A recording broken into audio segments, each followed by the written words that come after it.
So I'm dreaming of this place. It's Leopold's Book Bar Cafe. It's the dreamiest bookstore, cafe, and cocktail bar combo you'll ever find. And it's right here at 1301 Regent Street. They've got the latest books from around the world, wines to sip or take home, and live jazz, plus open hours until midnight most nights of the week. You can grab a drink or dessert and just kick back at Leopold's.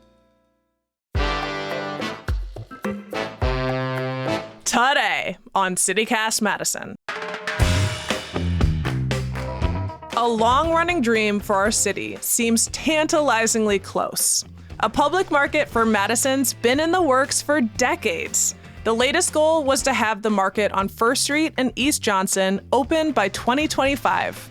But it's hit another financial snag. Construction bids just came in, and even the lowest one would be nearly $2 million over budget.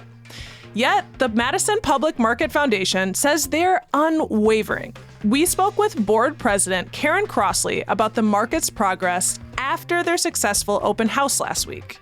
This was before we got the construction bids, by the way. It's Wednesday, September 20th. I'm Bianca Martin, and here's what Madison's talking about.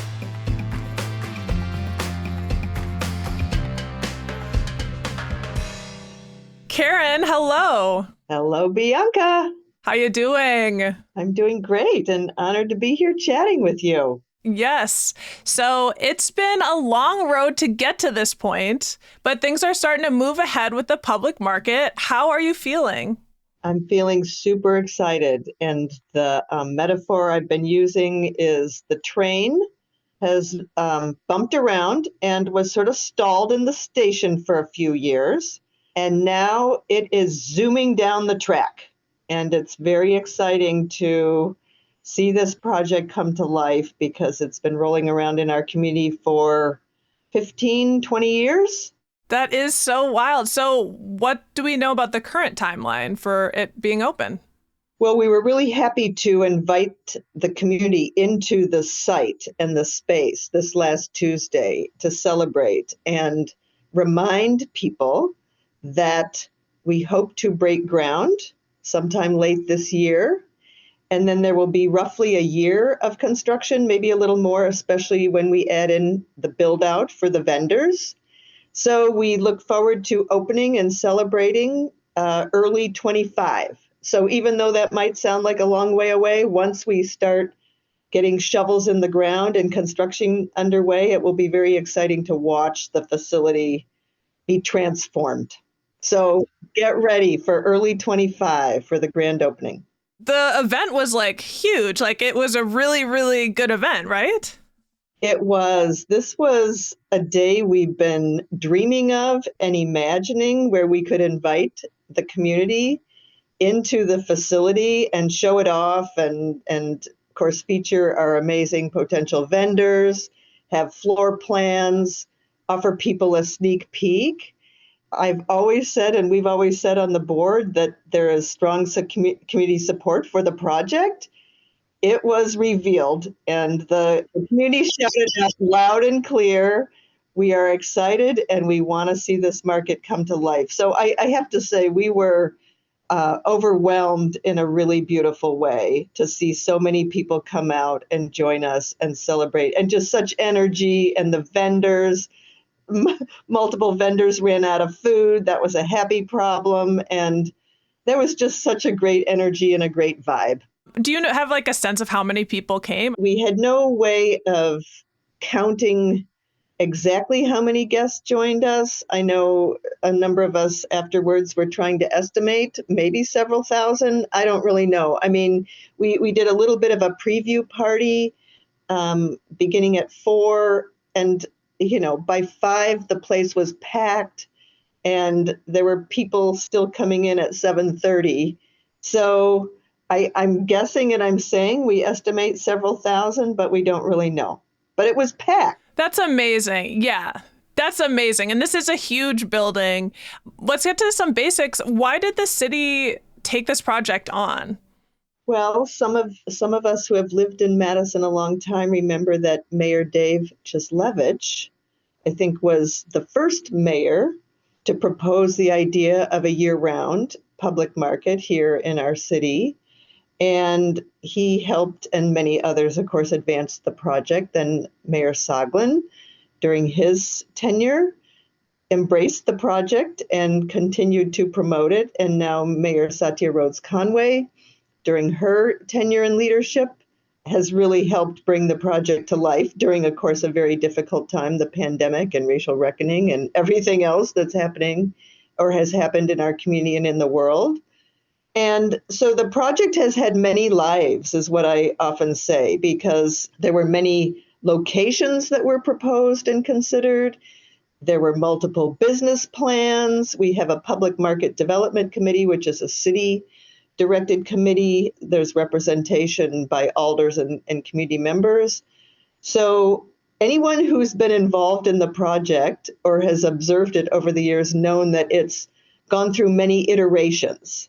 But there's a will of the people and a will of the community to not let it die. Yes. I appreciate that projects like this require a vision and determination and commitment and a willingness by a core of people. In this case, it's been a changing core who will not let the project die. And so here we are. Here we are. So who's going to run the public market? Yes, well, it is a City of Madison project. And so, for example, the Fleet Services building, which will be the site of the market, and it will be dramatically transformed, even though our city colleagues and engineers like to say the envelope will remain the same, but everything else will be changed.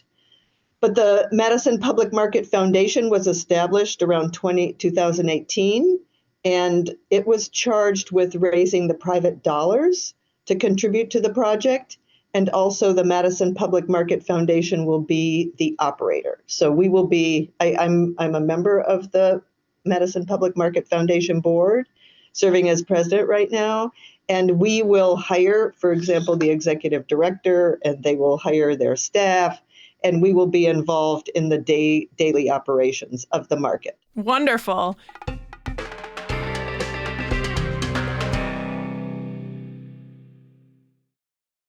So what's the current vision for the market? I think all along we've used the term equity through entrepreneurship. And so we feel that our vendors will be the heart and soul of the market. There will be 30 permanent vendors in stalls in what we call Market Hall, maybe 2 or 3 anchor tenants. And in addition, we envision the space being available for what I'll call episodic vendors, pop-up vendors, vendors who might be not able or well positioned to have a permanent stall, but who might come in on a weekly basis, a monthly basis, once in a while for pop-up events. And so we feel that our vendors are the heart and soul of the market, and we imagine a collection of vendors that represent people of color, first-generation immigrants, women, others who might have been systemically not able to access opportunities to vend and grow their businesses. And so that's, as I say, I like to say the heart and soul, but it'll be a gathering place, a welcoming place, both inside and out. There will be plazas and seating. There'll be arts and cultural expression. There'll be performance. We view it as a very dynamic place filled with life, filled with products, food products, processed food, artisan goods, entrepreneurs looking to grow their business, and guests and visitors who want to come and hang out and sample the wares and experience this welcoming gathering place. I'm so stoked, and I'm excited to learn more about the vendors because it really sounds like this is going to be a public market. The city's involved, and there's got a public good here we're talking about. It's a public mission for equity and anchoring that, which is absolutely beautiful. Can you tell us, who are the vendors? Who do we know will be vending there at this point? Bianca, I'm just going to return to, I loved that you used the term public good, because that's how we think of the market as well. And it's something that we all will cherish and enjoy, and in which we'll participate as vendors, as customers, as guests, as people who are employed there running the operation. And we just feel like it will be such an asset here in our city, in our community, in our region, in our state. So in terms of the vendors, they have not been selected yet, other than I'll return to the five that have been guaranteed a space in the market. A number of years ago, the city ran the Market Ready program, which was a cohort program. 30 early entrepreneurs were chosen to participate in the Market Ready program. It was a partnership between the city, the Northside Planning Council, Dane County Extension. There were quite a few content providers. It was a very intensive program with training, professional development, business skills development, business planning, marketing, finances. What it was intended to do is help aspiring entrepreneurs position themselves and strengthen their business prowess, if you will, to help them be successful in the market. Not with a guarantee that they would have space, but help them be strong candidates. So the program ended. Of course, the project was delayed multiple times. So we did imagine that they'd be in the market by now. But anyway, they have continued to serve as a support network for one another, and both the city and the Public Market Foundation have continued to be in touch and cheer them on. And so those five vendors were selected. I hope I can name them properly. Little Tibet, which is a family-owned restaurant. Let's see, Caracas Empanadas. Yes. Well, we all know these and love these. El Sabor, du Puebla, Melly Mel's, and then a natural cosmetic and body care products. And Melly Mel's is soul food. Yeah, that's correct. And so they are our poster children, if you will, in terms of the entrepreneurs who we know will be there. And then right now we are inviting anyone, any small business entrepreneur who imagines vending in one way or another, either an anchor tenant, a permanent stall, an episodic vendor, to go to our website, the Madison Public Market Foundation website, and complete the vendor interest form. We probably have heard from 200 some potential vendors. All right. And we're beginning to work on selection criteria, a selection process.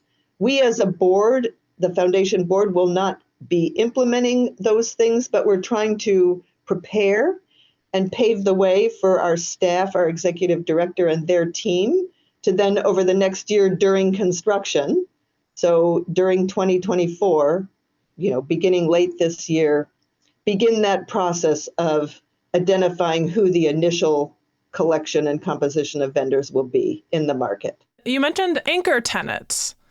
What's going to be involved with that?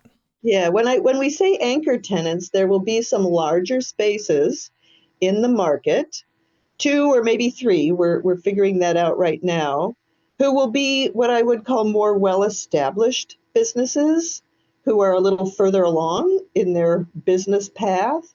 And while we haven't identified them nor even determined what they will be, we could imagine a brew pub, we could imagine a cafe, we could imagine maybe a store, coffee shop. We're not really sure, but they will be the anchors, if you will, and help create the identity of the market along with all the other vendors.